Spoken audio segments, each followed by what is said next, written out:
umangala ukuthi umfundisi lo ushumayeza abantu bangenile ezulwini kodwa yena ungasezulwini.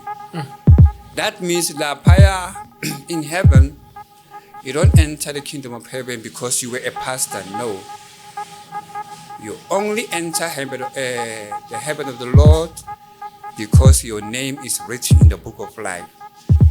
Yeah, ngoba lapha phansi imessage kaJesu mayiphelela on my vision bekubhalwe me Jesus I'm your enemy. uJesu ubhale kanjalo phansi ukuthi yena himself is the enemy yalabafundisi lapha. That means uzolwa nabo ekugcineni. The other thing engifuna ukuyikhuluma nabantu basebandleni lami nangisonta khona. Bazalwane, uNkulunkulu unilethe nonke ebandleni leholiness lapha la ngisonta khona. Ngeke ngisho igama, you know ukuthi sisonta kuphi. So ke uSathane akafuni holiness. Ufikile ngabantu bakhe abazalwane bakhe ukuthi bazomosha ibandla. Then ke ibandla lenza singathi liyawa kanti no, it's an attack of the devil.